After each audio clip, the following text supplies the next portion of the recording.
Thanks for downloading this episode from Teachers Talk Radio.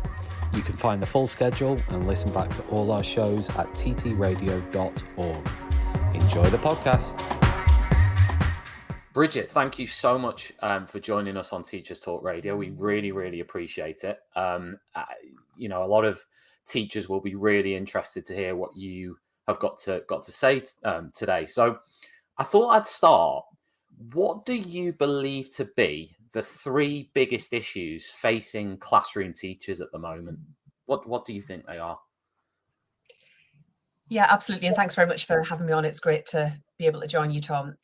So some similar themes emerge in schools across the country, and there are slightly different challenges at different stages. But I think across the board, what comes up consistently are issues around attendance, connected issues, I suppose, around behaviour as well, which including low-level disruption that teachers report and the difficulties that presents. I would also say support for children with SEND being a massive concern that lots of teachers tell me that they're worried about at the moment, and support staff too, many of whom will be responsible for supporting children with SEND. And alongside that, probably just some of the wider pressures that families are experiencing. So the concern that teachers have about what's going on beyond the classroom and how they're having to step in and support children around child poverty, insecure housing, because they're the only people left standing in communities where often there's nothing else by way of support services. So that isn't a classroom issue as such, but I think knocks on to a lot of what teachers will talk about where it comes to the pressures that they're expected to cope with. But if we had to zone into within school, so within a school, because I mean, a lot of those pressures you've just described are more external pressures that are coming into the school. So within a school, the teacher in the school, what would you say the top challenges are there for the teacher, for the classroom teacher in the classroom? So the problem around attendance and the children kind of drifting in and out of school, which makes it harder for consistency in terms of teaching and kind of that the progress that children will make. Growing issues around behaviour, and I think a growing disconnection often in terms of the relationship with families. So the pressures that sometimes staff are under where it comes to managing wider difficulties in terms of problems that families are experiencing more broadly. I think in terms of workload, one area that comes up quite a lot is teachers wanting more time to develop outside of the classroom. So wanting more support around professional development, more time to prepare, and a lack of flexibility in many ways where it comes to their kind of job prospects, and the desire for more flexibility, not least in a post-pandemic world where those outside of education often have more options to work at home and the like. When you say behaviour, a lot of the surveys reflect that behaviour is the key issue really at the moment. If you look at a recent survey by Teacher Tap, for example, they found that the statement was, I believe, my school leadership's top priority for school improvement should currently be, and the top two were behaviour during lessons, 24%, and behaviour outside of lessons, 25%. So they're huge figures, and that's backed up by other surveys by NASUWT and the government and so on. So when it comes to behaviour and sort of helping teachers with this, what exactly are Labour going to do? What are we going to do to reverse this obvious problem for teachers? So many of those problems were there before the pandemic, but I do think the pandemic has made things worse, not least because I think lots of children are increasingly struggling to adjust to life back at school, or have missed out on some pretty important moments around transition, or have missed out on big chunks of their education, and sometimes lack the ability to interact with their peers in a way that is positive and constructive. And I think that feeds through into some of the behaviour problems that we're seeing now. We can't turn back the clock, and it's a source of real sadness to me that we didn't have a proper post-pandemic recovery programme, the kind of which that Sir Kevin Collins had recommended the government should bring forward, but that hasn't happened. I think first and foremost, it's about the shift that we need to see in terms of the status and standing both of the profession, but also education as a whole, and its value to society and what government regards as important. So I don't feel at the moment that we've got a particularly good relationship between government and schools. And I think part of that fracturing is then between the relationship between schools and families. And that feeds through, I think, into some wider attitudes about how we sometimes a lack of respect for teachers, both within the classroom and beyond, and the need to kind of have a shift in approach in terms of the direction that government will be setting around some of those wider challenges. Now, that isn't something that government can do quickly or easily or overnight. That's a much longer term shift that we need to see. I think alongside that, the degree to which I would want to continue to support ongoing kind of development and support for leaders, be they middle leaders or school leaders, so that they have the expertise and the support that they feel they need to manage behaviour right across the school, because it will often be the direction that's set from the top that will determine so much about what an individual classroom teacher will be experiencing by way of behaviour. Yeah, so correct me if I'm wrong. The two things you're sort of saying there are government policy and maybe some school leadership as the causes for this decline. You've obviously mentioned COVID as well, but Yeah. do you think that's going to be sort of? I mean, do you think that's enough for the teacher, if that makes sense, in the sense that they're saying that the causes of behavior, for example, I saw a poll a couple of days ago, it was only anecdotal on social media, but a lot of them were saying it was a lowering of expectations in the classroom, not by the teachers, but from a pressure to lower expectations and to not sanction and to not actually have robust policies in place. Do you think that's a concern?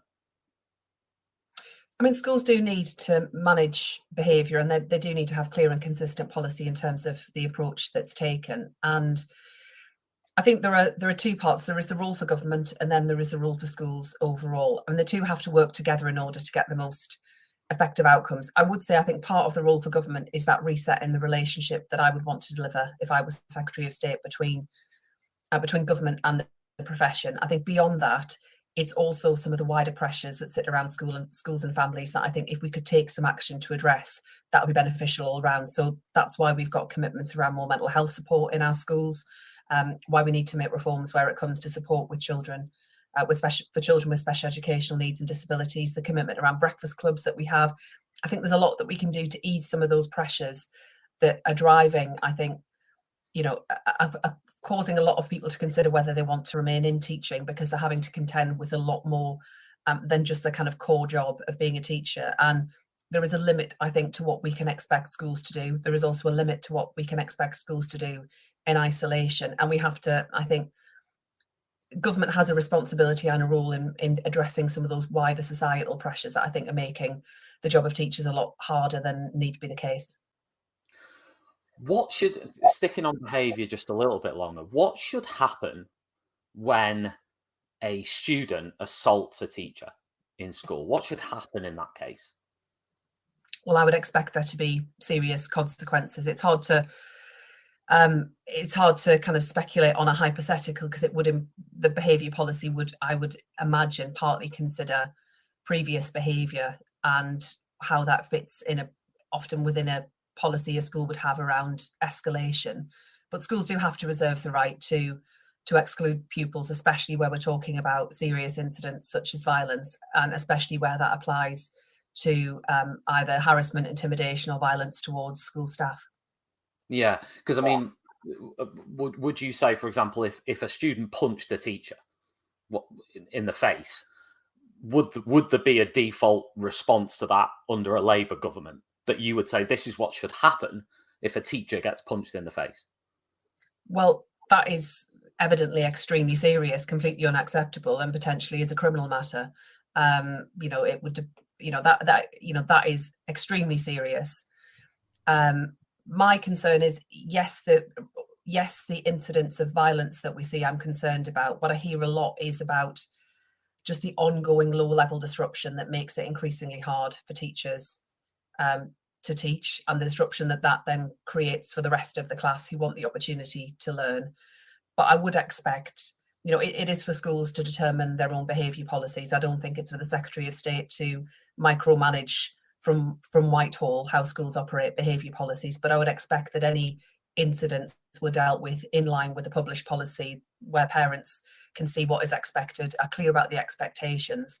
And sometimes, particularly where schools will be dealing with perhaps an ongoing pattern of behaviour or an escalating number of incidents, you would expect the policy to be followed in terms of the response the school would have, especially if this represented perhaps a ratcheting up or a pattern of behaviour. And again, following that policy to make sure that there's kind of consistency across the board in terms of how incidents are dealt with, and a fairness in terms of approach. The length and breadth of England in doing that. There's been a lot of controversy recently about what some people term sort of high control behavior policies, or scrutiny of students and so on. And I know there was one particular example recently of a head teacher sort of checking on the bins to check on sort of whether a student was taking a term time holiday, for example. I wondered whether you had a reaction to that story, and whether you thought whether you would support that or not. I'd be very reluctant, both as Shadow Education Secretary, but especially if I were Education Secretary, to get involved in offering a running commentary on how schools are discharging their responsibilities. I do think schools need to be allowed to get on and do their job without politicians forever offering a commentary on those things. Schools have got a tough enough job, and heads have got a tough enough job as it is. I do understand that schools want to make sure, in the wider sense, that schools want to make sure that children are in school. Parents should not be taking holidays in term time, but the issues that we've got around persistent absence in particular are much deeper, and I think the roots of that far more complex. And I've spoken about how we would take action from government to address some of those pressures that are driving that really big issue we're facing around persistent absenteeism, whether that's a register of children not in school, more mental health support, better using data to analyse some of those patterns. This show is brought to you in partnership with John Catt Educational, publishing professional development books and resources to support great teaching and learning in schools around the world. Have you checked out their latest releases? Use the code JCTTR2324 for 20% off your order. Don't miss out. Visit johncattbookshop.com to explore their full range of titles and advance your own professional development today. Happy reading. Is a Labour pledge that you're going to improve behaviour in schools? Is that a pledge from you, that you're saying that at the end of the next 5 years, if you get into office, teachers are going to see an improvement in behaviour? I do want to support schools and teachers in how they improve behaviour across our schools. I think, however, there needs to be a kind of a clear separation in terms of who's responsible for what and the process by which that would happen. So I think for me, it's about the role for government in providing schools with both the wider kind of backdrop in terms of societal pressures, but also the ongoing support both for school leaders, for teachers and for support staff to manage that more effectively, that they have the tools that they need, they have the backing that they need, but also alongside that they have in their government people who will support them, do back them up, and don't engage, I think, in what has been an unnecessary degree of negativity around the profession that I do think has undermined some of those relationships between schools and the families that they serve. And I think some of those pressures do come back to, again, the fact that lots of families are under pressure. That is in no way to justify poor behaviour within schools. But often teachers and schools are the only people that are left, and the last resort, sadly, for many families. And the role for government is to change that. Moving on a little bit, obviously we've got a new Chief Inspector of Schools, Martin Oliver. How would you sort of rate his start to the job? And part B is, should the Ofsted Big Listen have had a question about getting rid of one-word judgments? So I've had the chance to meet with Sir Martin Oliver to talk about the work that he intends to undertake, and also to have a discussion about, Labour's priorities if we were to win the next election. Again, because I would hope to be the next Secretary of State in a Labour government, I'm not sure it would be helpful to that relationship to comment too much on the approach that he seeks to take. I think that the difficulty that we have at the moment around the removal of those one or two word judgments that Labour would deliver if we win the election is that it does require action from government, not just from the Chief Inspector, in order to make that happen. And I would want us to move swiftly on moving away from that system, but consulting as a part of that on how we set out those report cards that we've talked about. And alongside that, again, an annual check on all schools around some of those issues we've just been talking about there, around attendance, off-rolling, health and safety, for example. So how would you rate Martin Oliver's start with a one-word judgment? I don't think. Well, I'm all for moving away from those judgments. I'm not going to be offering.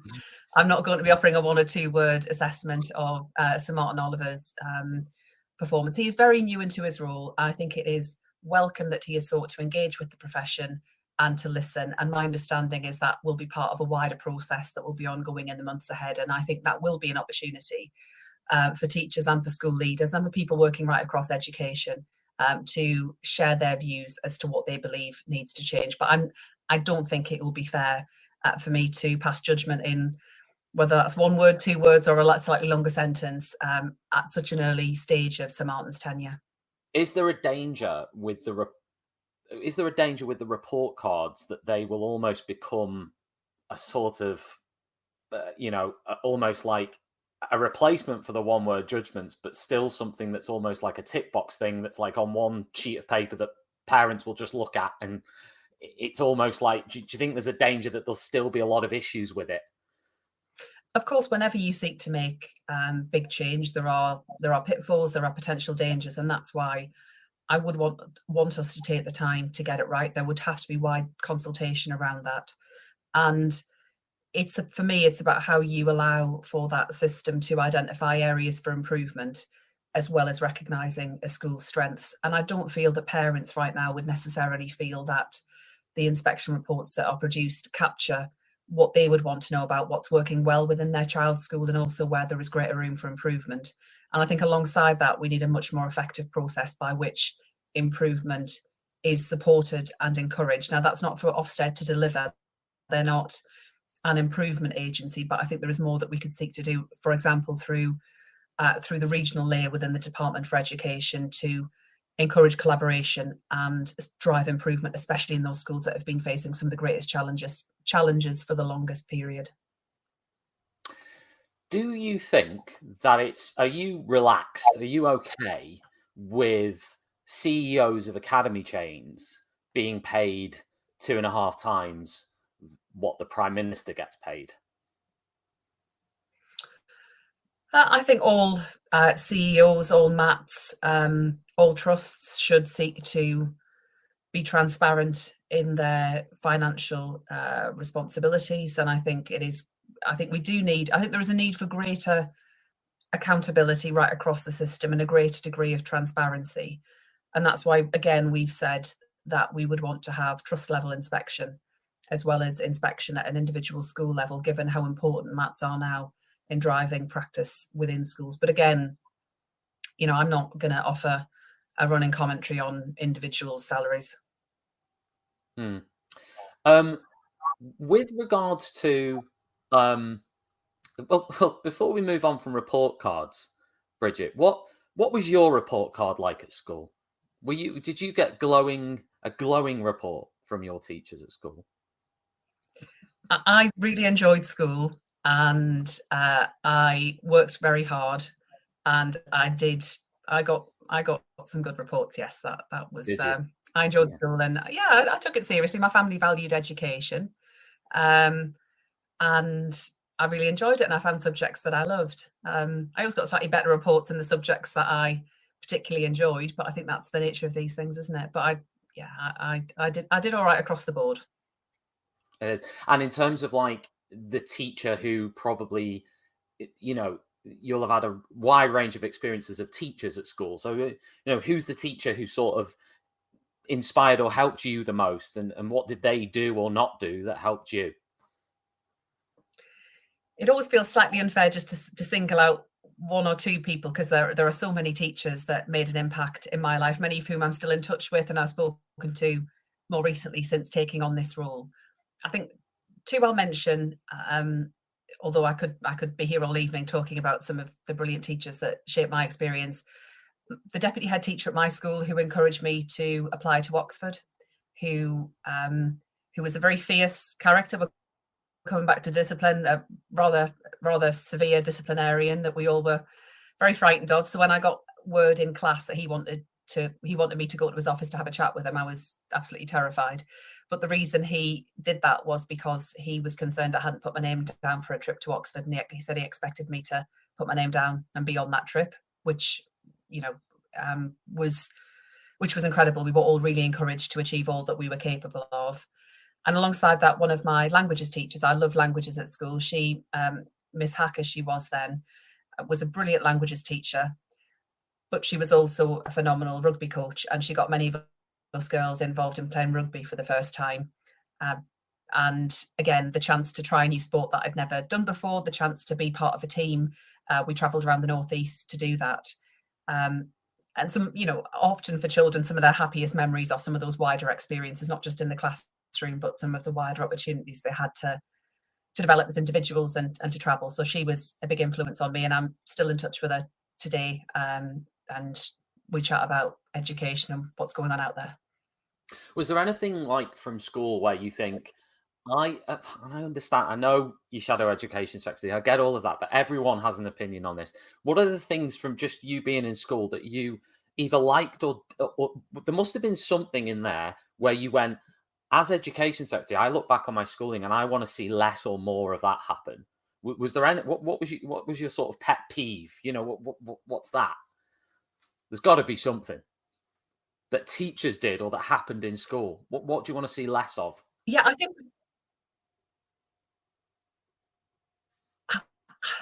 I have to say at a secondary level, I went to a really fantastic Catholic state school, and we had so many brilliant opportunities. The thing that has most stuck with me and that I am determined should be an absolute priority is that we see the value and worth in every person.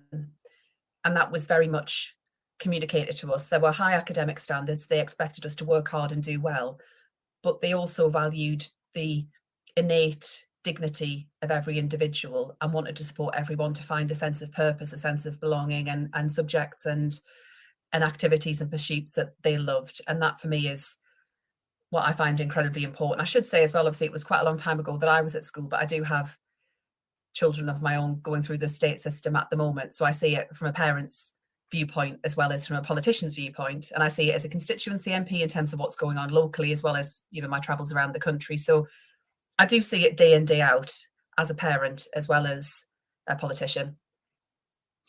One of the things we've mentioned, we've only got a few questions left now, so don't worry. But one of the questions was around SEND. We've sort of touched on that right at the beginning. Mm-hmm. So how much extra additional investment are Labour going to put into SEND? Well, if we win the election, we'll face a really tough fiscal inheritance. The economy is in a terrible state, and there will be some really tough choices about what we can and can't do. Reform of the SEND system has to be a really big priority. At the moment, it just isn't working for schools, for families, for children. It's a hard one, genuinely a hard one to grapple with from opposition, because we don't have the same level of access to, some of the modelling and the forecasts and the data that the department would be using around some of this. But it is an enormous pressure at the moment. I think there is a lot more that we could seek to do in terms of putting money and investment where it currently, within the current framework, making sure we're prioritising earlier intervention and early support, because sadly, it often takes far too long for that to come about. But also some of the priorities that we've got around mental health support, around tackling waiting lists, are precisely to deal with some of those wider pressures that are leading to really unacceptable delays in children getting the support that they need. But can you put a figure on it in terms of the number, the amount of extra investment, the additional money that Labour is going to actually invest into SEND? No, I'm afraid I can't, and it wouldn't be right for me to do so, not least because we don't know quite what will happen between now and whenever the election comes, and then if we form the next government, the state of the economy.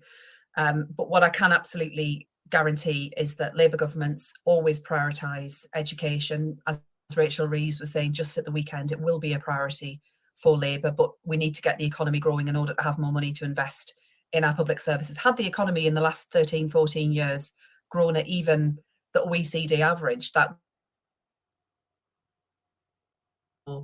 would have come in to the exchequer that then could have been invested in our public services. So I know the system isn't working right now where it comes to SEND. I hear that everywhere that I go. If I could wave a magic wand and fix it, as I'm sure everybody would, I would do so. But some of the drivers of this are complex. Some of the problems are pretty ingrained. And I think after 14 years of failed reform, it will take us time to, get the system back on a stronger footing. But I think alongside that, we do need to also consider how we can move rapidly to bring a more strategic approach to some areas where developments have been happening. So more inclusive. Often I've seen kind of specialist provision within mainstream schools, but where that's being done almost against the system rather than as a part of the system. I think there is more that we could do more quickly to think about that space, especially the space that will shortly be coming available with demographic change, spare classrooms and so forth, how we might use that as a means of delivering improved, inclusive education. Can you guarantee head teachers that if you are elected, that by the time you've finished, there won't be any of them who are struggling to get a ceiling over their head? Can you sort of say, we're guaranteeing that buildings, particularly with the RAC fiasco, will be fixed under Labour?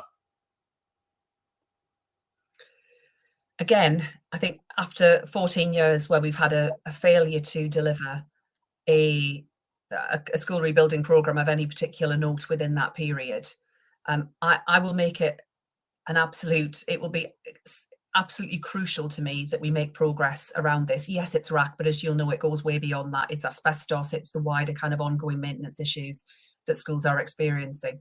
I would want to get a full understanding of the full extent of just how bad things are. I'm concerned that I don't think we know just how bad things are necessarily. I think potentially beyond what has been made publicly available. But yes, we will have to act to put this right, as we did last time Labour were in government, over time, both in terms of the primary investment that we delivered, but then subsequently building schools for the future programme. But, we've had 14 years where we just haven't had an ongoing and consistent programme of school rebuilding that has stored up a lot of problems for the future. And it means that we're patching up schools that are way beyond their design life. We've got a third of schools now that are beyond their design life. That is a massive problem. It is not something we can fix overnight. But I know that we should expect the very best for our children within state schools. They deserve to be going to school in modern buildings, and teachers and school leaders in particular shouldn't be having to spend hours and hours, managing buildings maintenance issues. I mean, that is not a good use of their time. Last question, which is sort of overarching and probably the most important one actually of the whole thing. How are Labour going to fix recruitment and retention? And, we've heard it all before really over the last, and this has been going on, by the way. I mean, okay, it's accelerated to incredible levels of, some schools are struggling to get anybody through the door. But this has been going on for a long time. This has been going on for a long, long time. So are Labour finally going to crack this? And how are they going to do that? What are you actually going to do to sort this out? Well, we have to, because if we don't crack it, we won't be able to deliver the education, the high quality education our children deserve. And I am concerned about the growing dependence on supply and the number of teachers that are having to step in to cover in areas beyond their area of expertise. So in terms of, what we would do and the approach that we would take, Labour last time we were in government made tremendous progress on this. The status of teaching, the ongoing support and development for teachers, the approach that was there in terms of supporting people to step up to headship, a really strong record. I think a lot that we can learn from. I think in many ways, for all we have too few people working as teachers at the moment, I am forever impressed by the calibre of people that are delivering it right across our system. I think in many ways, a much stronger for those who were there, a much stronger basis from which to build than was the case perhaps in 1997. It has to come down to, there are issues around pay, there are issues about workload. Absolutely, I understand that. We need to take action, particularly around addressing some of those workload challenges. But it's about the status and respect of teaching. It's about the fact that we do not value or appreciate or seek to demonstrate that from government, that teaching is absolutely central. And it's about making sure that I want teachers and school leaders to feel part of, Labour's mission from government to deliver on those opportunities that we want to see, around making sure that the family that you're born into, the town that you're from, doesn't determine all that you can go on to achieve. Now, education isn't the whole part of that answer. There are deeper societal challenges, particularly around inequality, but it has to be a shared partnership, a shared endeavour. And my commitment, if I were Secretary of State, would be to, having that ongoing discussion, being open, having a serious plan for engagement with the profession. Yes, through our trade unions. To be fair, though, Bridget, do you not think that every education secretary has said exactly that? Every single one has said, we want honest and open discussions with the profession. Every single one for the last 20 odd years. So I suppose what I'm asking is, what's your top policy? Well, I'm not sure I'm not sure they have done that. Two, if they've said it, they haven't necessarily delivered on it. And that has certainly been the case in recent years. You will not find me going out of my way to, offer to, what we saw from Williamson and from others, and what we've seen more recently from Conservative Secretaries of State, is a belittling of teaching in too many cases, a failure to deliver in terms of the respect that I think people are owed for the work that they are doing.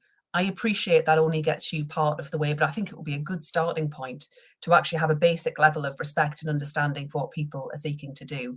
Where it comes to some of those other changes, I think there is a question around the role for government in supporting flexibility within teaching, not least in a world where especially some of our subject specialists have the chance to go and work elsewhere, where they can sometimes work from home or have a different working pattern. I think there is more we could do around flexibility. I think there is more that we could do in terms of overtime, seeking to give teachers more time away from the classroom and more opportunities for kind of ongoing development, for training.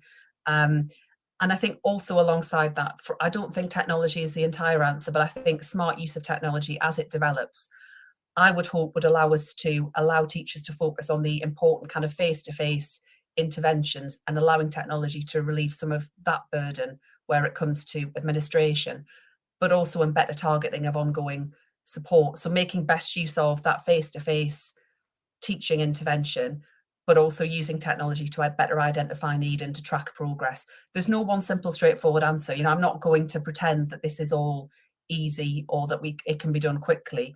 But I am absolutely determined that we make teaching a better place, that we make teaching somewhere that graduates want to go, they think is the place they want to be when they leave university.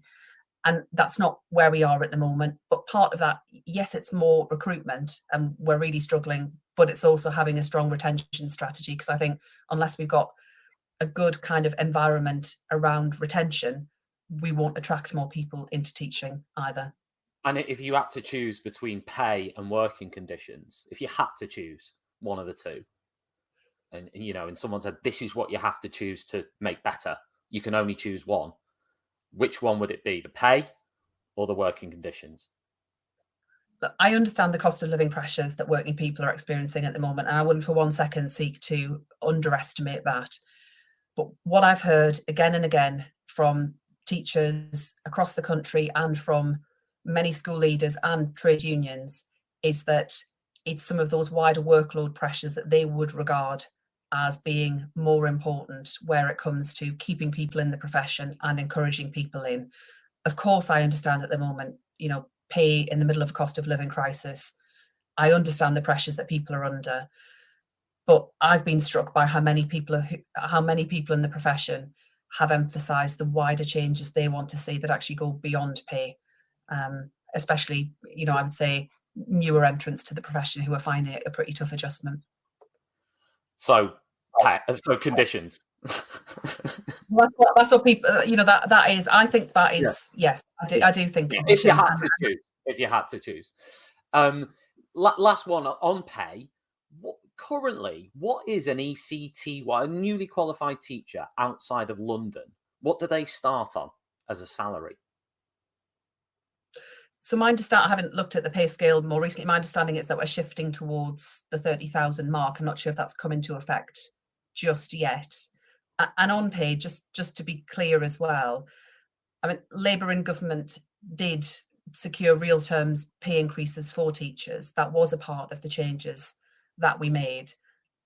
But again, we have to get our economy growing in order to do that. Bridget, that was absolutely fantastic. I don't want to take any more of your time because I know you'll be really busy. So I just want to say a massive thank you for coming on Teachers Talk Radio. It's been great to talk to you, and yeah, huge thanks for doing the interview. You've been listening to Teachers Talk Radio. Tune in live and listen back at ttradio.org. We look forward to hearing from you next time on Teachers Talk Radio.